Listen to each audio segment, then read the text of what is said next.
Hello everybody, and welcome back to a brand new video. In today's video, we'll be taking a look at the 2022 Georgia runoff election. So, as you can see right here, Democrats have already clinched control of the Senate. They have 50 Senate seats, and again, for them, that is enough for a majority because Vice President Kamala Harris will be breaking any hypothetical ties.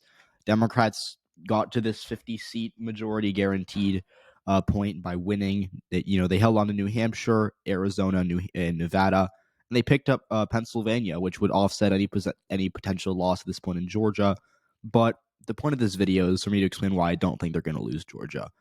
As of right now, and again, that could change. We might get, we'll get some early vote numbers. We'll get some more polls within the next 2 weeks. Because again, this is a December 6th runoff, I believe. But we're going to see how this all shakes out. And we're going to see, some more numbers. But as of right now, I am pretty firmly in the camp of Raphael Warnock being favored to win re-election.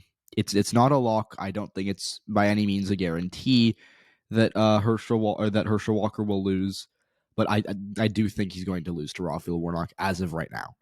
So let's start by talking about the results from the election day vote. And so as you can see right here on your screen, Raphael Warnock beat Herschel Walker by about 0.9%. Now, the reason that he didn't, win is because Georgia has a runoff rule. And again, this is how Warnock was first elected. So it hurt him this time, but it benefited him last time. So I guess, goes around, comes around. But as you can see right here, he got about 0.9% more of the vote than Walker, and he finished 36,000 votes ahead of him. So it was a pretty good showing for Warnock. He exceeded my expectations. I was expecting him to get more like 49% of the vote, more than that extra half a point, which may not seem like much, but in an election like this, it's very important. And so I think Warnock's performance was very impressive when you look at the electorate that showed up, because quite frankly, what happened was the Georgia Democrats, the share of the electorate that was black went down from 2018, 2020, and 2021. And the fact that Warnock was still able to get a plurality of the votes is really impressive. Because again, this is an electorate that was not friendly to Biden, not friendly to him even in 2021, and certainly not friendly to Stacey Abrams in 2018. And once again, they rejected her for a second time. And yet Warnock came out here and he had a really impressive showing of winning this vote by almost a full point.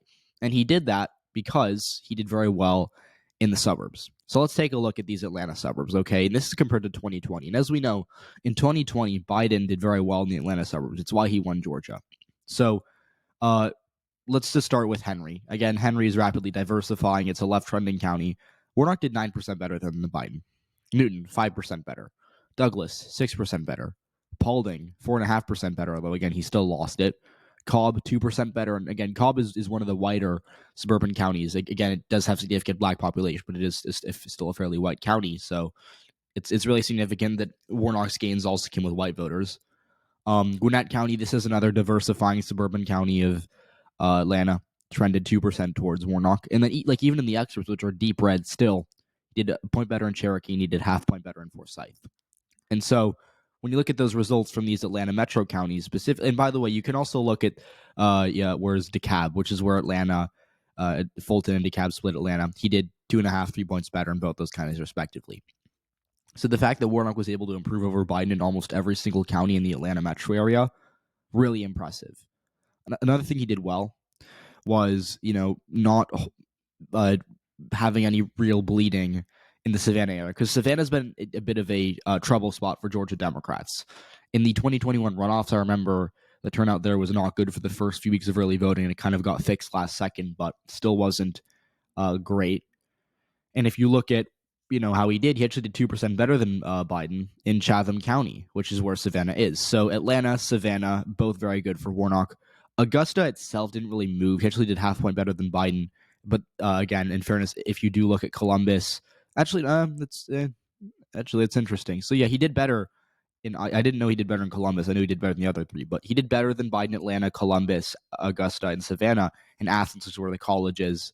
Right here. Let's find that. Yeah, he did 2% better than Biden there as well. Although again, that's a deep blue county to begin with.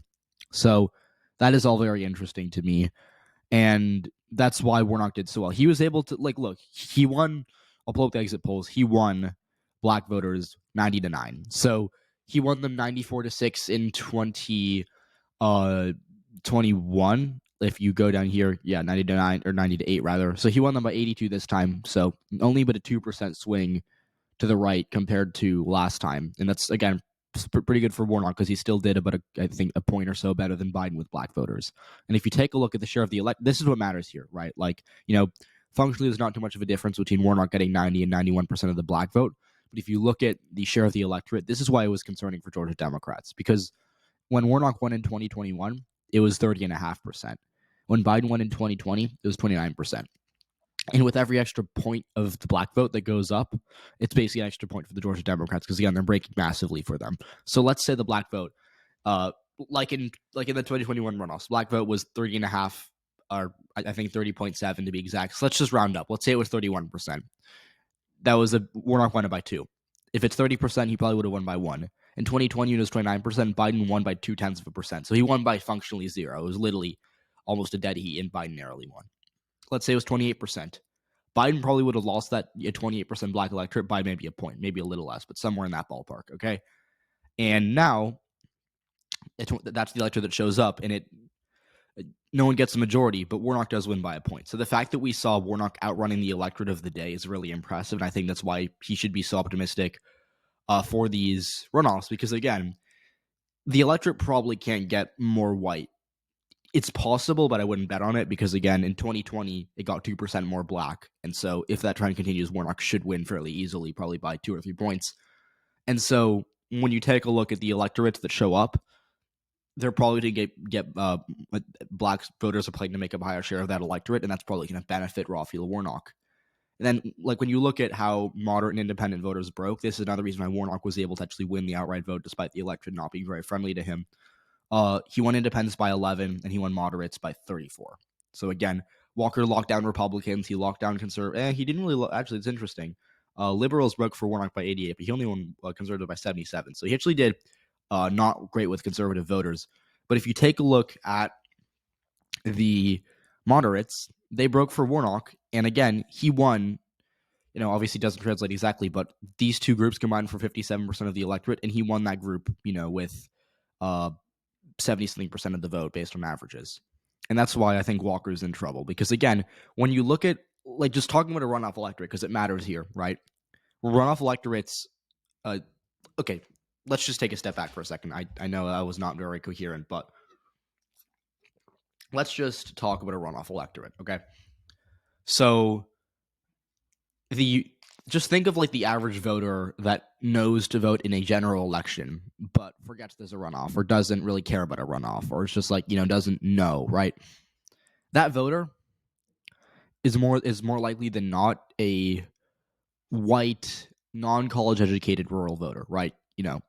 Not educated, maybe lives in a more rural area, doesn't really know a lot of people, as much people as someone who might live in a city or a suburb. And again, it's harder for canvassers because, if you're canvassing, if you're trying to talk to people, you can just walk down a block in a city or in a suburb.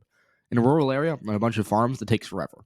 So that type of voter, that white, rural, non-college educated voter that maybe knows enough to vote in a general election, but forgets to vote in a, December, January runoff, that voter probably breaks Republican. Again, not all of them are Republicans. There was a turnout drop-off from both sides in the 2021 runoff.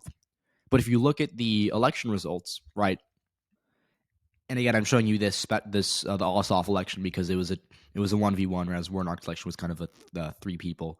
But as you can see right here, Ossoff won that runoff with less votes than he got in the November election, but Perdue just collapsed, right? He got 250,000 less votes than he got in November. Ossoff only lost 100,000, and that 150K vote difference was what ultimately elected John Ossoff by 50,000 votes, right? And so, the fact that the electorate got more Democratic is what bailed out Ossoff and Warnock last time, and I think it's what's going to help Warnock this time, because again, with rural turnout from white voters decreasing and with suburban turnout, because again, we know the suburbs are the most educated part of basically every state, and educated voters are more likely to know that there's a runoff, that's more likely to turn out to vote. The suburbs, as we saw, shifted towards Warnock. Like this is a friendly demographic to Democratic voters. And so if Gwinnett County, Cobb County, Douglas County, Newton County, and Henry County, like if all those counties make up a higher share of the electorate, like as a percentage, that's really good for Raphael Warnock, because again, he won these counties. And finally, when you take a look at the votes from Atlanta, Warnock did really well there, right? Like he won this with 74%, and again, that is a shift 3% or 2.5 points bluer than 2020. And if you look at how he did in the runoff last time, he also did very well in these counties. Again, he won with 73%, so he actually outran his 2021 totals, and he was able to just really pump turnout from Atlanta in a runoff, which again, historically, like in the 2009 runoff, I think that happened after, like this was a while ago, was, Georgia was a totally different state back then, but Democrats got smacked in that runoff because black turnout from Atlanta was terrible. And this time it actually went up as a share of the electorate. It went from, 29% to 30.5%. So it went up by almost 2 points. So again, all those factors, it's very complicated. It's a lot of factors, black turnout, suburban turnout, rural turnout. It's a lot of turnout, right?